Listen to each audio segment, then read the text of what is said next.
안녕하세요. 지난 시간에 이어서 국세청에서 이야기하는 자주 발견되는 양도세 조사 사례 두 번째 시간입니다.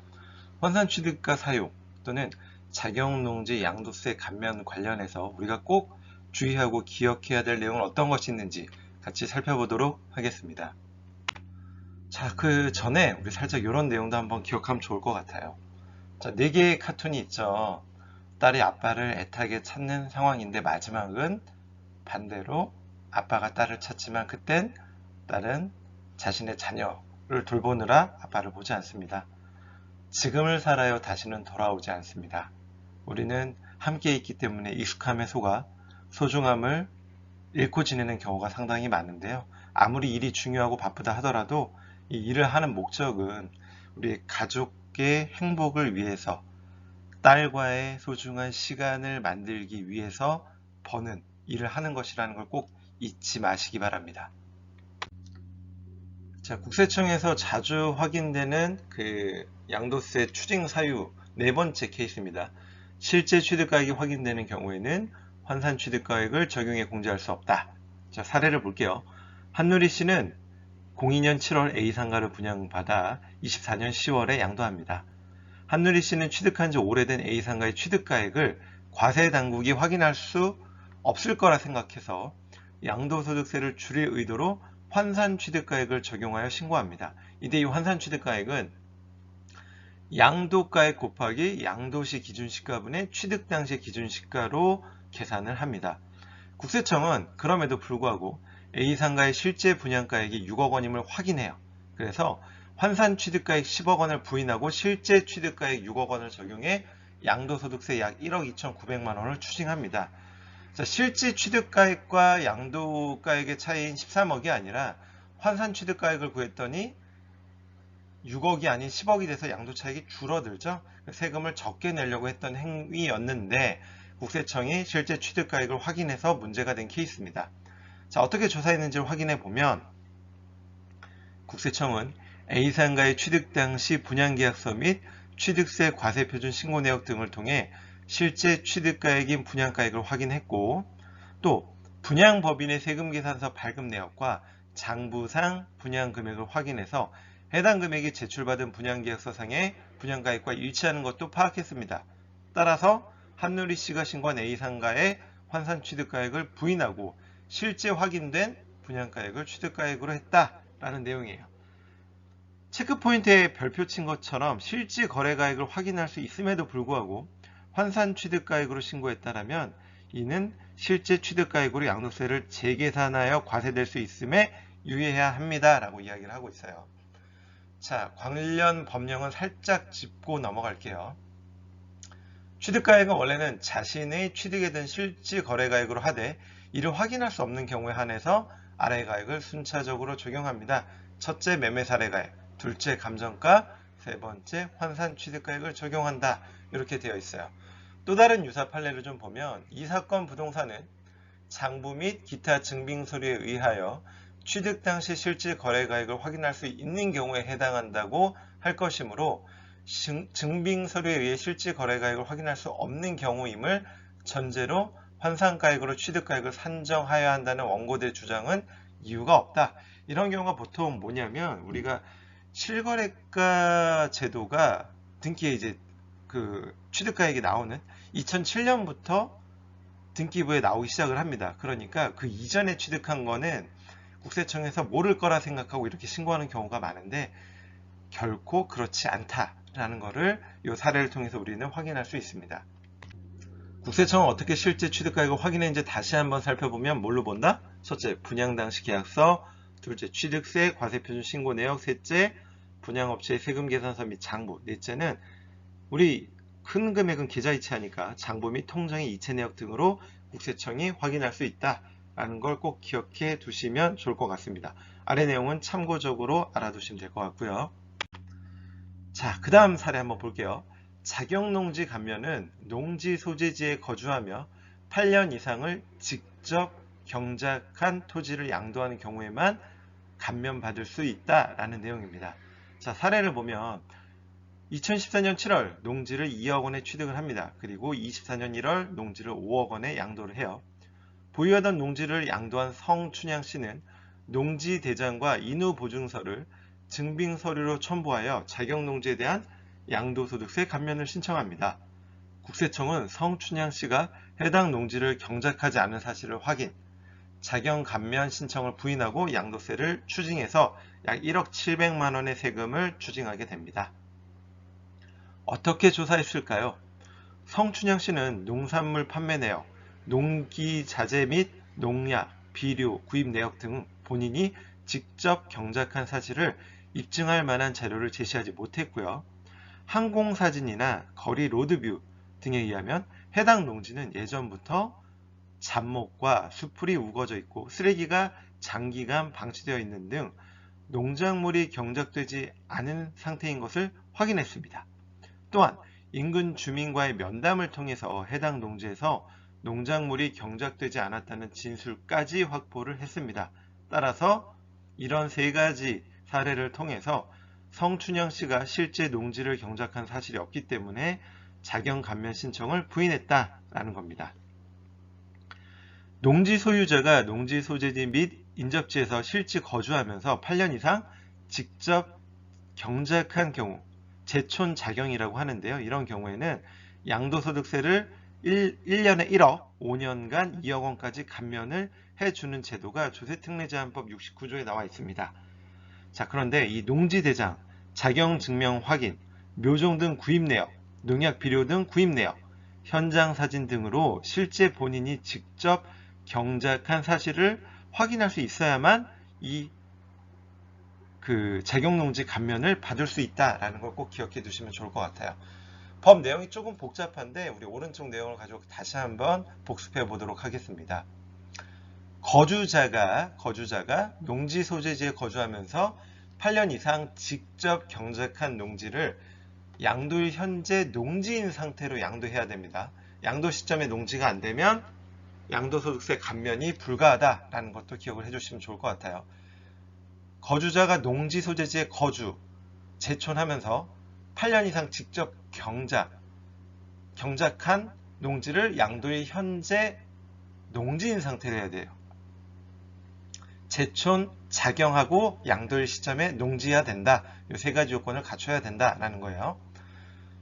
자, 거주자가 농지 양도일 현재 거주자일 것 또는 비거주자가 된 날로부터 2년 이내까지는 감면받을 수 있다라는 거고요. 거주지, 다음에 어느 하나에 해당하는 지역에 거주하면서 경작해야 된다. 이 두 가지 요건을 갖춰야 된다는 거예요. 농지가 소재하는 시, 군, 구 안의 지역이거나 기역의 지역과 연접한 시, 군, 구 안의 지역, 해당 농지로부터 직선거리 30km 이내의 지역이어야 된다. 어느 하나, 셋 중 하나만 해당이 되면 됩니다. 세 번째 요건, 8년 이상 자경을 해야 됩니다. 자, 첫 번째 거주자 요건, 두 번째 거주지, 세 번째 자경 요건이에요. 농지의 취득일로부터 양도일까지 8년 이상 직접 경작할 것. 이때 직접 경작이란 농작업에 상시 종사하거나 2분의 1 이상을 자기 노동력으로 경작하는 것을 말합니다. 경작기간을 계산할 때 총급여액, 사업소득금액, 총수익금액이 아래 기준금액 이상인 경우에는 내가 경작을 했다 하더라도 경작기간에서 제외합니다. 총급여액은 3,700만원 이상, 사업소득도 3,700만원 이상, 총수익금액은 도소매업, 부동산 매매업은 3억 이상, 제조, 숙박, 음식점업은 1억 5천만원 이상, 서비스업은 7,500만원 이상 이렇게 됩니다. 자, 비고도 보면 기준금액을 계산할 때 다음 1, 2, 3의 소득은 제외한다. 이 소득이 있다 하더라도 다음 1, 2, 3의 소득은 제외한다. 농업, 임업을 하면서 발생한 소득 또는 부동산 임대업은 큰 내 노동력이 발생하지 않기 때문에 부동산 임대업에서 발생한 소득 또 빼준다. 그리고 세 번째 농가 부업 소득도 빼준다. 이렇게 되어 있어요. 자, 네 번째 마지막 요건이에요. 농지 요건은 양도일 현재 뭐여야 된다? 농지여야 된다. 지적 공부상의 지목에 관계없이 실제로 경작에 사용되는 토지를 말한다. 이렇게 되어 있고요. 감면을 해주되 무제한으로 하는 게 아니라 1과세기간에 1억, 5개 과세기간에 2억까지 해준다. 이렇게 기억을 하시면 됩니다. 내용이 좀 복잡해요. 자, 이거는 제가 읽었던 기고문 중에 그 조세금융 이성호 세무사님이 잘 쓴 글이 있어서 공유하고자 가져왔습니다. 실제 농사를 짓지 않음에도 불구하고 감면을 신청하는 경우들이 있는데, 내용을 보시면 토지 소유자가 직접 농사를 진 적이 없이 토지를 오타네요. 토지를 매년 1만원에서 200만원 받고 소작을 내줬는데, 토지 소유자가 한 지역에서 수십 년 동안 아주 오래 살다 보니 자경 입증 서류는 모두 토지 소유자 명의로 잘 갖춰져 있는 경우가 있습니다. 이런 경우 무리하게 자경 감면으로 신고하는 경우 사후적으로 많은 문제가 발생합니다. 왜냐하면 영농손실보상금 때문인데요. 이 영농손실보상금은 실제 농사지은 사람에게 귀속되는 것이 원칙입니다. 그리고 대부분은 아주 일부에 소작하시는 몇몇 분들이 그 지역 전체를 아울러서 대신 농사짓는 경우가 많습니다. 가령 소작인 한 명당 남의 땅을 대신 농사지은 면적이 5,000평이라고 가정해 보겠습니다. 평당 보상금이 2만 원일 때 세금 없이 국가에서 받을 수 있는 돈이 1억 원이라면 보통 땅 주인과 5대5로 나눠 가지는 걸로 합의하는 경우가 많습니다. 하지만 서로 욕심이 앞서 다툼이 생겨 합의가 안 되는 경우가 많기 때문에 실제 농사를 지은 소작인이 세무서를 찾아가 실제 내가 지었다라는 것을 입증하면서 고발하는 경우가 생기는 경우가 빈번하기 때문에 이런 걸 주의해야 된다라는 걸 참고적으로 알아두시면 좋을 것 같습니다. 앞의 사례 연장선인데요. 그 자경농지 양도세 감면을 받기 위해서 하나의 토지를 양도 시기를 달리해 나누어 거래함으로써 세부담을 부당하게 감소시키면 이것도 실제 한 번에 판 것으로 봐서 과세하겠다라는 겁니다. 아까 자경농지 양도세 감면은 1과세 기간에 1억, 5과세 기간 동안 2억 이렇게 되어 있으니까 올해 1억 원어치, 내년에 1억 원어치 받을 수 있다는 거예요. 자, 사례를 보면 A 토지를 14년 3월에 10억에 취득하고요. 22년 12월에 A 토지를 절반을 팝니다. 그리고 그 다음에 1월, 23년 1월에 나머지 절반을 팔아서 이 사람은 각각 1년에 1억 해서 2억 원의 자경농지 감면을 받았다. 이렇게 신고를 합니다.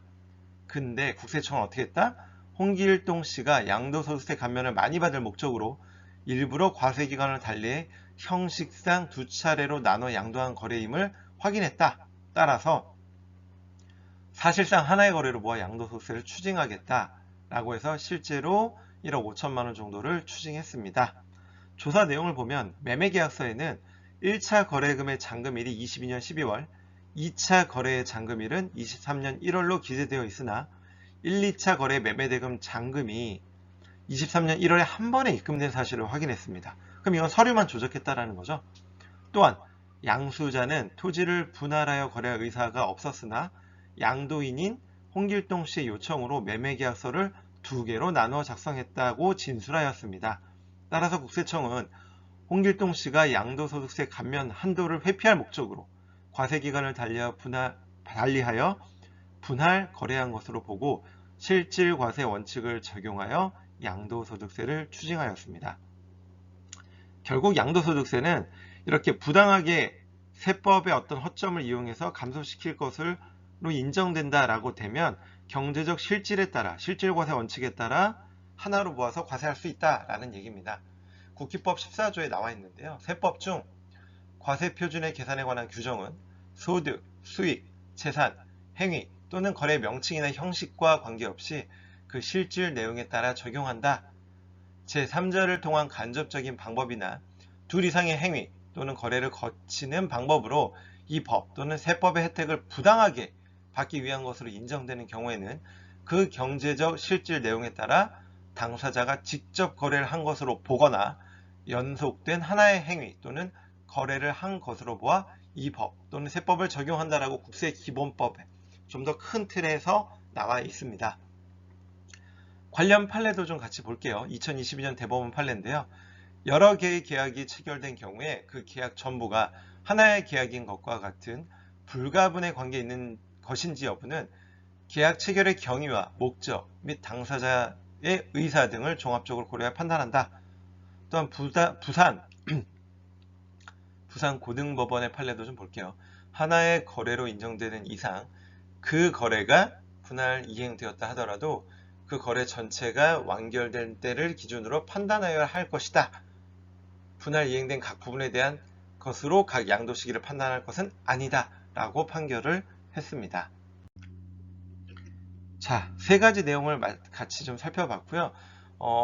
다음 시간에는 조금 이번에 정권이 바뀌면서 조금 우려스러운 내용이 하나 있는데 그 내용을 좀 말씀드리도록 할게요. 도움이 되셨다면 구독, 좋아요 눌러주세요. 지금까지 마술하는 세무사 마세TV의 유한주였습니다. 감사합니다.